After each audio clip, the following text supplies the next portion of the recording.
Wifi ഡോങ്കിളിനെ കുറിച്ചിട്ടുള്ള ഒരു video ആണിത്. നമ്മുടെ പഴയ ഡെസ്ക്ടോപ്പിന് എങ്ങനെ ഒരു വൈഫൈ ഡോങ്കിൾ ഉപയോഗിച്ച് നമുക്ക് നെറ്റ് ഉപയോഗിക്കാമെന്നതും അതേപോലെ തന്നെ വൈഫൈ ഡോങ്കിൾ കംപ്ലൈൻറ്റ് വന്നാൽ എന്താണ് അതിൻ്റെ പരിഹാരമെന്നതും പിന്നീട് ഒരു അൺബോക്സിംഗ് കൂടിയാണ് ഞാൻ ഇതിൽ കാണിക്കുന്നത്. നിങ്ങൾ ആദ്യമായിട്ടാണ് ഈ ചാനൽ കാണുന്നതെങ്കിൽ ഒന്ന് സബ്സ്ക്രൈബ് ചെയ്യുക. നിങ്ങൾക്ക് ഈ വീഡിയോ ഇഷ്ടപ്പെടുകയാണെങ്കിൽ ഒന്ന് ലൈക്ക് അടിക്കുക. കമ്പ്യൂട്ടർ റിപ്പയറിങ്ങിനെ കുറിച്ചുള്ള ഇതിനു മുൻപ് ഞാൻ ചെയ്ത വീഡിയോയുടെ ലിങ്ക് ഡിസ്ക്രിപ്ഷൻ ബോക്സിലും അതേപോലെ തന്നെ ഐ ബട്ടണിലും വീഡിയോയുടെ ഐ ബട്ടണിലും കൊടുക്കുന്നതാണ്. വൈഫൈ ഡോങ്കിൾ ഞാൻ വാങ്ങിയത് ഓൺലൈൻ സൈറ്റിൽ നിന്നാണ്. നിങ്ങൾ ഓഫ്ലൈൻ മാർക്കറ്റും അതായത് ലോക്കൽ മാർക്കറ്റും അതേപോലെ തന്നെ ഓൺലൈനിൽ നോക്കിയതിന് ശേഷം നിങ്ങൾക്ക് എവിടെയാണോ വിലക്കുറവ് എന്ന് വെച്ച് കഴിഞ്ഞാൽ നിങ്ങൾ അവിടെ നിന്ന് വാങ്ങണം. നിങ്ങളുടെ യുക്തി പോലെ നിങ്ങൾ വാങ്ങുക.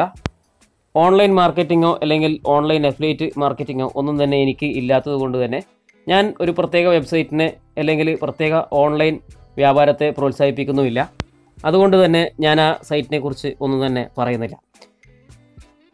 പറയുമ്പോൾ ചില ആൾക്കാർക്ക് തെറ്റിദ്ധാരണയുണ്ട്. അതുകൊണ്ട് അത് ഒഴിവാക്കാൻ വേണ്ടിയാണ് ഞാൻ പ്രത്യേകം പറയാതിരിക്കുന്നത് എന്ന് ഞാൻ പറഞ്ഞത്.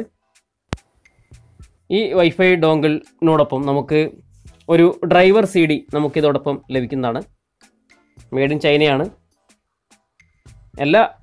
മിക്കവാറും എല്ലാത്തിൻ്റെയും നമുക്ക് മെയ്ഡ് ഇൻ ചൈന എന്നത് തന്നെയാണ് സാധനങ്ങളൊക്കെ ലഭിക്കുന്നത്. ഇതിൻ്റെ അകത്ത് ഇതുപോലൊരു CD കവർ കാണുന്നതാണ്. കവറിനകത്തൊരു CD കാണുന്നതാണ്. ഡ്രൈവർ CD ആണ്. ഇത് ചില കമ്പ്യൂട്ടറിൽ നമുക്ക് ഇൻസ്റ്റാൾ ചെയ്യേണ്ട ആവശ്യം വരുന്നില്ല. ചിലതിനകത്ത് നമുക്ക് വൈഫൈ ഡോങ്കിൾ കണക്ട് ചെയ്യുമ്പോൾ തന്നെ ഓൺ ദ സ്പോട്ടിൽ ഡിറ്റക്റ്റ് ആവുകയും അത് വർക്കാവുകയും ചെയ്തതാണ്. അങ്ങനെ അല്ലാത്ത സന്ദർഭങ്ങളിൽ നമ്മൾ തീർച്ചയായിട്ടും ഈ ഡ്രൈവർ CD ഒന്ന് ഇൻസ്റ്റാൾ ചെയ്യേണ്ടതായിട്ടുണ്ട്. അതേപോലെ തന്നെ ഞാൻ മറ്റൊരു വൈഫൈ ഡോങ്കിൾ കൂടി കാണിക്കുകയാണ്. ടെൻഡ എന്ന കമ്പനിയുടെയാണ് ഈ വൈഫൈ ഡോങ്കിൾ. ഇതിനകത്തും നേരത്തെ ഞാൻ പറഞ്ഞ പോലെ ഒരു CDയും അതേപോലെ തന്നെ വളരെ ചെറിയൊരു USB കണക്ട് ചെയ്യാൻ പറ്റുന്ന വൈഫൈ ഡോങ്കിളുമുണ്ട്. ഇതും നിങ്ങൾക്ക് വർക്ക് ചെയ്യുന്നില്ല എന്നുണ്ടെങ്കിൽ നിങ്ങൾക്ക് ഡ്രൈവർ CD ഇൻസ്റ്റാൾ ചെയ്യാവുന്നതാണ്. നോർമൽ കമ്പനി പറയുന്ന ഡ്രൈവർ ഇൻസ്റ്റാൾ ചെയ്ത് ഉപയോഗിക്കുക എന്നത് തന്നെയാണ്. പക്ഷേ ചിലതിൽ നമ്മൾ ഉപയോഗിച്ച് കൊണ്ടിരിക്കുന്ന സമയത്ത് തന്നെ വർക്ക് ആവാതിരിക്കുമ്പോൾ നമ്മൾ എന്ത് ചെയ്യും? അതാണ് ഞാൻ കാണിക്കുന്നത് അടുത്തതായിട്ട്. ഇതിനകത്ത് നിങ്ങൾ ഡിവൈസ് മാനേജർ, നമ്മുടെ ഡിവൈസ് എന്ന് അടിക്കുമ്പോൾ തന്നെ ഡിവൈസ് മാനേജർ എന്ന് വരുന്നതാണ് നമ്മുടെ കമ്പ്യൂട്ടറിനകത്ത്. അത് കമ്പ്യൂട്ടറിനകത്ത് സ്റ്റാർട്ട് മെനുവിൽ പോയിട്ട് ഡിവൈസ് മാനേജർ എന്ന് ക്ലിക്ക് ചെയ്യുക. അതിനകത്ത് നമുക്ക് ഏതൊക്കെ ഹാർഡ്വെയർ കണക്ട് ചെയ്തിട്ടുള്ള ഹാർഡ്വെയർ മുഴുവനും കാണിക്കുന്നതാണ്. ഇതിനകത്ത് ഇപ്പോൾ നിലവിൽ വർക്കിംഗ് ആണ്.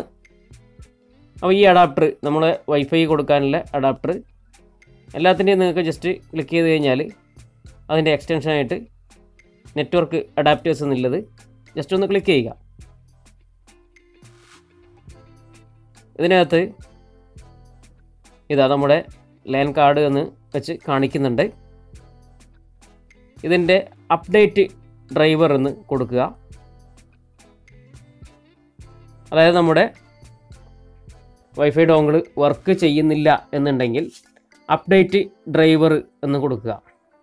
ഇല്ലെങ്കിൽ ഇങ്ങനെയെങ്കിലും ഡ്രൈവർ അപ്ഡേറ്റ് ചെയ്യുക.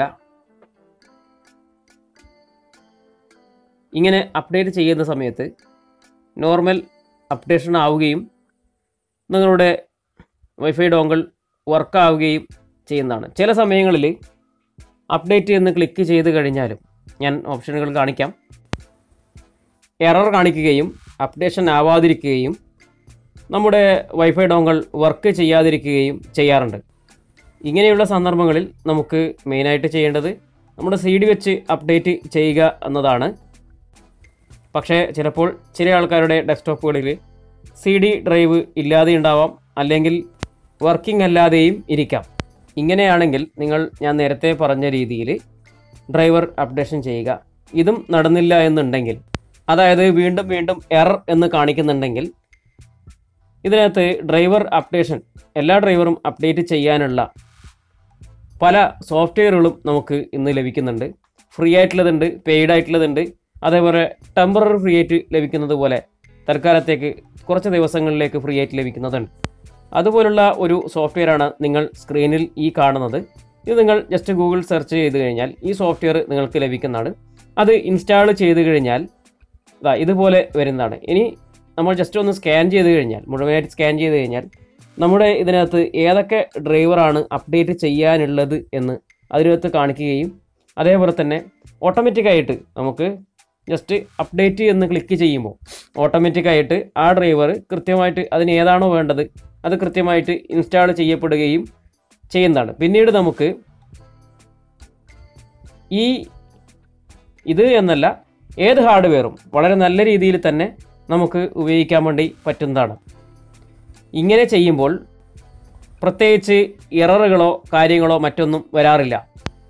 അതേപോലെ തന്നെ നിങ്ങൾക്ക് ഏത് ഹാർഡ്വെയറും നിങ്ങൾക്ക് ഉപയോഗിക്കാൻ പറ്റുന്നതാണ്.